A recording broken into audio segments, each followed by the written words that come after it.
Hello, আমি রিয়া দেব। আবারও হাজির হলাম নতুন আরও একটা গল্প নিয়ে। সেদিনের বাথরুমের কথা আমি কখনো ভুলব না। যখনই হঠাৎ করে মনে পড়ে যায়, অজান্তেই ঠোঁটের কোণে এক লাজুক চাপা হাসি এসে যায়। কেন জানি না, সেই মুহূর্তটার কথা ভাবলেই শরীরের ভেতর দিয়ে এক অদ্ভুত শিহরণ ধীরে ধীরে বয়ে যায়। খুব জোরে নয়, খুব স্পষ্টও নয়, কিন্তু এতটাই গভীর যে চোখ বন্ধ করলেই আবার সবকিছু যেন সামনে ভেসে ওঠে। মনে হয় সবকিছু ঠিক সেখানেই থেমে আছে, সেই আধখোলা দরজার ওপাশে, সেই চুপচাপ দাঁড়িয়ে থাকা মুহূর্তটার মধ্যে। আমার নাম টুম্পা, বয়স ৩২। অনেকে প্রথম দেখলে এখনও বিশ্বাসই করতে চায় না আমার ৫ বছরের একটা ছেলে আছে। দুধে আলতা গায়ের রং, মুখে খুব বেশি সাজ লাগে না, স্বাভাবিকভাবেই একটা নরম আভা থেকে যায়। চোখ দুটো নাকি একটু বেশি কথা বলে, এটা সবাই বলে, আমি নিজে ঠিক বুঝি না। শরীরটাও এখনও ঠিক আগের মতোই আছে। নিজেকে খুব আলাদা করে যত্ন করি না, তবুও আয়নায় তাকালে মাঝে মাঝে মনে হয় সময়টা যেন আমার ওপর দিয়ে খুব তাড়াতাড়ি যায়নি। ২৫ বছর বয়সে আমার বিয়ে হয়, তার ২ বছর পর আমাদের ছেলে। তারপর থেকে জীবনটা পুরো বদলে গেছে। সংসার, দায়িত্ব আর সেই ছোট্ট মানুষটাকে নিয়েই দিন কেটে যায়।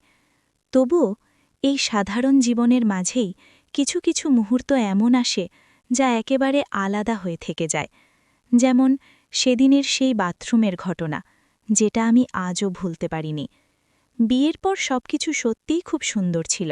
ছোট্ট সংসার, হাসি খুশি দিন, আর আমার বর, ও যেন আমাকে নিয়েই থাকত সবসময়। কখনো হঠাৎ করে পিছন থেকে জড়িয়ে ধরত, কখনো কোনো কারণ ছাড়াই কাছে টেনে নিত। ও সেই আচমকা আদরগুলোতেই আমার দিনগুলো ভরে থাকত। মনে হতো এইভাবেই বুঝি সারা জীবন কেটে যাবে। কিন্তু ছেলে হওয়ার পর যেন ধীরে ধীরে সবকিছু বদলে যেতে শুরু করল। ও আরও বেশি কাজের মধ্যে ডুবে গেল, সবসময় ব্যস্ত, ক্লান্ত, চুপচাপ। আমি বুঝতাম দায়িত্ব বেড়েছে, চাপও বেড়েছে, তবুও কোথাও একটা ফাঁকা জায়গা তৈরি হতে লাগল। আগের মতো আর হঠাৎ করে জড়িয়ে ধরা নেই, কোনো কারণ ছাড়াই কাছে টেনে নেওয়া নেই। সেই অকারণ আদরগুলো যেন একদিন হঠাৎ করেই হারিয়ে গেল। একই ঘরে থেকেও কেমন যেন দূরত্ব তৈরি হল, আর আমি সবকিছু বুঝেও কিছুই বলতাম না। কিন্তু শরীর কি এত সহজে সব বুঝে নেয়? মনের মতো শরীরকে বোঝানো যায় না। চুপ করে থাকতে বললেও ও নিজের মতো করে কথা বলতে শুরু করে। দিনের পর দিন সেই না পাওয়া, না বলা অনুভূতিগুলো জমতে থাকে কোথাও ভিতরে, ধীরে ধীরে, অজান্তেই। রাতের নীরবতায় সবাই যখন ঘুমিয়ে পড়ে, ঠিক তখনই যেন সেই অনুভূতিগুলো আরও স্পষ্ট হয়ে ওঠে। কোনো স্পর্শ নেই, কোনো কথা নেই, তবুও মনে হয় কিছু একটা যেন খুব দরকার, যা ঠিক ভাষায় ধরা যায় না। আমি নিজেকে বারবার বুঝিয়েছি, এটাই স্বাভাবিক, সময়ের সাথে সব ঠিক হয়ে যাবে। কিন্তু শরীরেরও তো একটা নিজস্ব ভাষা আছে, যা না শুনে থাকা যায় না, না পুরোপুরি অস্বীকার করা যায়। সেই অদৃশ্য টানটা দিনের পর দিন একটু একটু করে বাড়তেই থাকল, চুপচাপ, নিঃশব্দে, যেন কেউ কিছু না বলেও আমাকে কিছু মনে করিয়ে দিচ্ছিল। বাড়িতে শ্বশুর, শাশুড়ি, ছেলে, সবাইকে সামলে দিন কখন যে কেটে যায়, নিজের জন্যে আলাদা করে সময় বের করার কথাই যেন ভুলে গেছি। সকালে উঠেই একের পর এক কাজ, রান্না, ঘর গোছানো, ছেলেকে দেখাশোনা, সবকিছু ঠিকঠাক রাখতে রাখতে নিজেকে কোথায় যেন হারিয়ে ফেলি। তবুও মাঝে মাঝে খুব ইচ্ছে করে একটু নিজের জন্যে সময় রাখতে।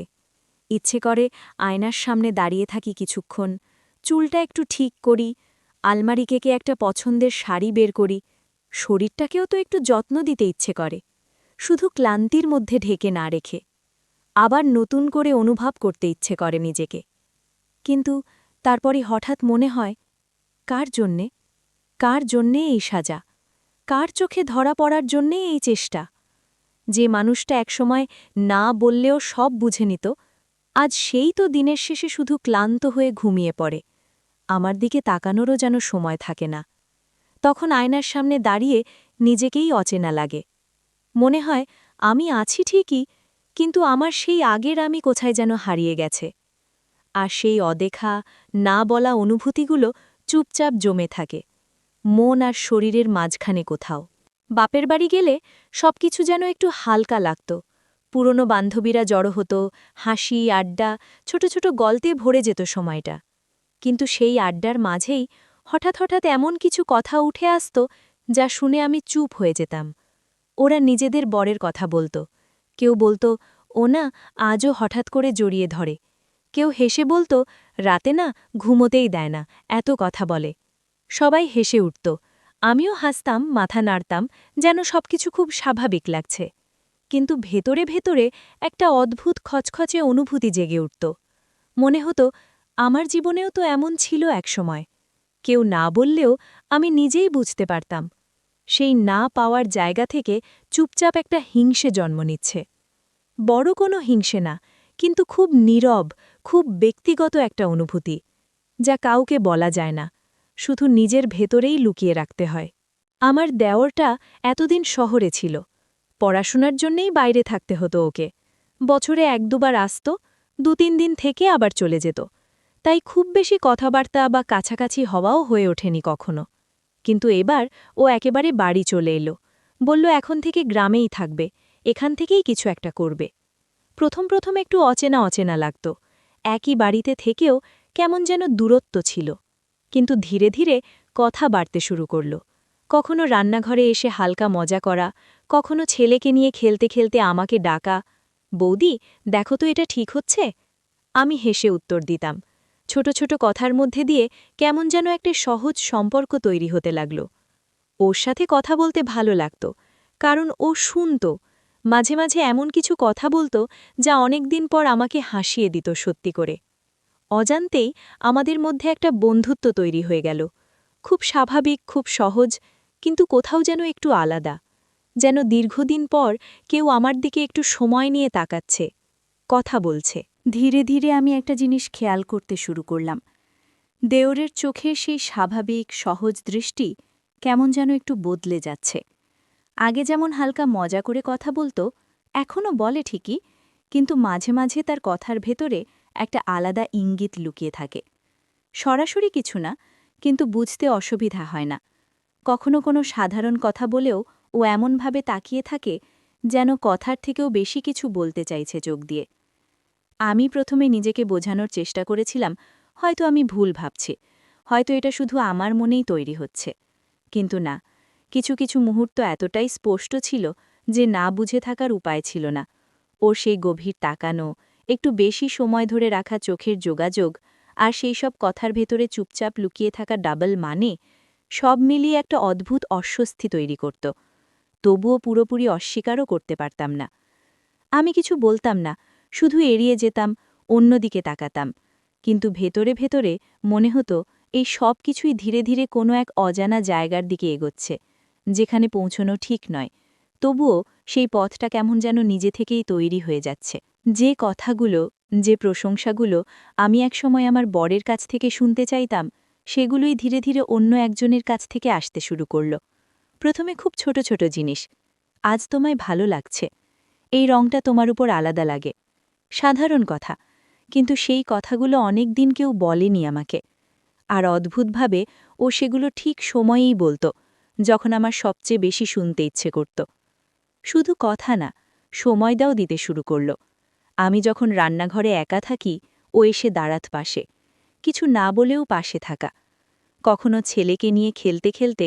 আমার দিকেই তাকিয়ে থাকত আর আমি না চাইলেও সেটা টের পেতাম মনে হতো কেউ আবার আমাকে খেয়াল করছে আমার ছোট ছোট বদলগুলো লক্ষ্য করছে যেটা একসময় খুব স্বাভাবিক ছিল আজ সেটা যেন নতুন করে ফিরে আসছে কিন্তু অন্য কারো মাধ্যমে আমি নিজেকে বোঝাতে চেয়েছি এটা শুধু যত্ন এর বেশি কিছু না তবুও কোথাও একটা নরম অস্বস্তিকর সত্যি রয়ে যাচ্ছিল যে জায়গাটা একসময় খালি হয়ে গেছিল সেটা আবার ধীরে ধীরে ভরতে শুরু করেছে আর আমি চুপচাপ সেটা অনুভব করছি তারপর ধীরে ধীরে ওর যত্নটা শুধু কথার মধ্যেই থেমে থাকল না ছোট ছোট জিনিস দিয়ে আমাকে অবাক করতে শুরু করল কখনো হঠাৎ করে একটা ছোট্ট টিপের পাতা এনে দেয় কখনো বলে এটা দেখলাম তোমার কথা মনে পড়ল কখনো মাঠের ধারে থেকে একটা ছোট ফুল তুলে এনে চুপচাপ হাতে ধরিয়ে দেয় খুব দামি কিছু না কিন্তু কেন জানি না সেই জিনিসগুলোর দাম অনেক বেশি মনে হতো।